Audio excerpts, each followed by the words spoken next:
안녕하세요. 오늘은 믿는 것 같지만 모르는 사람이라는 주제로 말씀 나누겠습니다. 여러분, 신앙 생활을 오래 하다 보면 어느 순간 이런 생각이 들 때가 있습니다. 나는 괜찮은 신앙인인가? 나는 하나님을 믿고 있는 건가? 진짜 하나님은 살아계신 건가? 그런데 오늘 우리에게 조용히 물어봅시다. 나는 정말 하나님을 원하는가요? 사도행전 8장에 시몬이라는 사람이 나옵니다. 이 사람은 원래 마술사였습니다. 사람들에게 인정받고 있었던 사람이었습니다. 영적인 능력이 있는 사람처럼 보였지요. 그런데 빌립이 복음을 전하면서 상황이 바뀝니다. 사람들이 예수님께로 돌아옵니다. 그리고 기쁨이 임했습니다. 그 모습을 본 시몬도 예수님을 믿습니다. 세례를 받습니다. 그리고 계속 빌립을 따라 다녔습니다. 여기까지는 참 좋아 보입니다. 우리 기준으로 보면 이 시몬은 충분히 믿는 사람처럼 보입니다. 그런데 여러분, 신앙의 진짜의 모습은 겉이 아니라 중심에서 드러납니다. 빌립이 사마리아에서 말씀을 전하자 수많은 사람들이 예수님을 믿기 시작했습니다.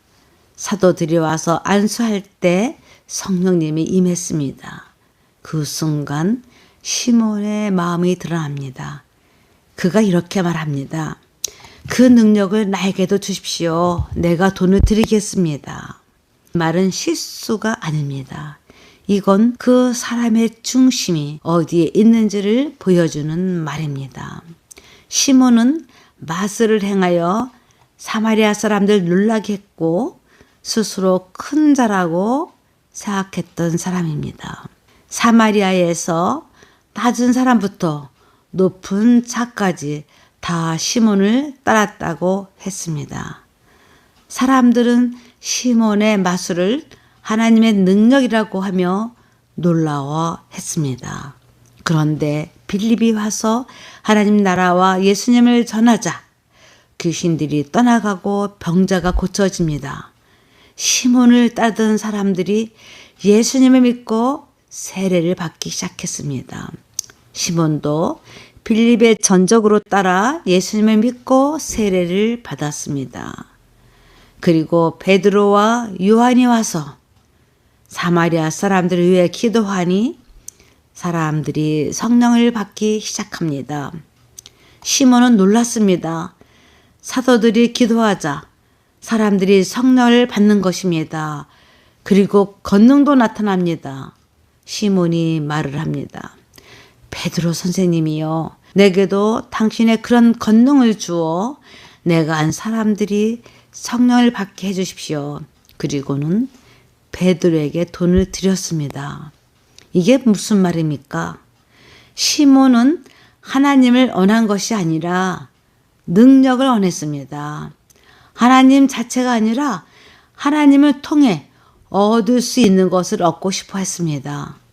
시몬에게 중요한 것은 사람들에게 영향력을 행사하는 것이었습니다. 정치가에게 금품을 주고 즉위를 청탁하는 것처럼 시몬은 베드로에게 돈을 주고는 안수할 때 사람들이 성령을 받게 하는 능력을 얻고 싶어 했습니다. 여러분, 이 부분에서 우리는 잠깐 멈춰야 합니다. 이 이야기를 너무 쉽게 시몬의 문제로만 생각하면 안 됩니다. 이건 우리에게 주시는 말씀입니다. 우리는 겉으로 하나님을 믿는다고 말합니다. 기도합니다. 예배드립니다. 봉사도 열심히 합니다. 우리는 성도들끼리 만나면 대부분의 사람들이 나는 교회에서 무슨 일을 하고 있다고 말합니다. 이게 현실입니다. 내가 예수님을 진정으로 믿는다는 말이 아니라 나는 교회에서 장로이거나 권사이거나 집사이거나 교회에서 주방 봉사를 한다거나 성가대 봉사를 한다거나 등등 또 새벽 기도에 40일 예배를 보았다고 말을 합니다. 그런데 조용히 아주 솔직하게 내 마음을 들여다보면 이런 모습이 있지 않습니까? 하나님, 내 삶을 좀 더 잘 풀리게 해주세요. 하나님, 내가 좀 더 인정받게 해주세요. 하나님, 내가 세상에서 원하는 방향으로 잘 나가게 해주세요. 여러분, 이 기도는 나쁜 말이 아닙니다. 문제는 이것입니다. 그 모든 것보다 정말로 나는 하나님을 더 원하는가입니다. 시몬은 우리 기준으로 보면 충분히 예수님을 믿는 사람처럼 보입니다. 그런데 여러분, 신앙의 진짜 모습은 겉이 아니라 중심에서 드러납니다. 빌립이 사마리아에서 말씀을 전하자 수많은 사람들이 예수님을 믿기 시작했습니다. 사도들이 와서 투할 성령님이 임했습니다. 그 순간 시몬의 마음이 드러납니다. 그가 이렇게 말합니다. 이건 내가 꼭 가져야 할 능력이구나. 잘못하면 지금껏 내가 사람들에게 영향력을 행사한 것을 놓칠 수 있으니 나도 기도하면 사람들이 성령을 받게 하는 능력을 가져야 하겠구나. 그래서 돈을 주고라도 그 능력을 얻으려고 했습니다. 여러분, 성령은 우리가 소유하는 것이 아닙니다. 성령은 하나님이십니다. 신앙은 내가 하나님을 붙잡고 사용하는 것이 아니라 하나님이 나를 붙잡아 가시는 것입니다. 베드로는 시몬에게 이렇게 말합니다. 내 마음이 하나님 앞에 바르지 않다. 이 말은 참 무겁지만 동시에 정확한 말입니다. 하나님은 겉모습보다 중심을 보십니다. 우리는 사람을 속일 수 있습니다. 심지어 나 자신도 속일 수 있습니다. 나는 괜찮다. 나는 하나님을 잘 믿고 있다. 그런데 하나님 앞에서는 숨길 수 없습니다. 여러분, 이 말씀은 우리를 정죄하기 위한 말씀이 아닙니다. 오히려 돌아오게 하기 위한 말씀입니다. 나를 위해 기도해 주세요. 적어도 시몬은 자신의 상태를 의식했습니다. 아니, 그는 두려워했습니다. 내가 돈을 주고 살 줄로 생각했으니 내 은과 함께 망할지어다 라고 베드로가 말한 것이 자신에게 미칠까 봐 두려워했던 것입니다. 이건 무언가가 잘못된 것입니다. 시몬은 벌을 받을까 봐 두려워했던 것입니다. 여러분, 오늘 말씀을 좀 더 깊이 생각해 보아야 합니다. 혹시 오늘 이 말씀을 들으면서 마음에 걸리는 부분이 있으십니까? 나는 하나님보다 다른 것을 더 붙잡고 있었구나.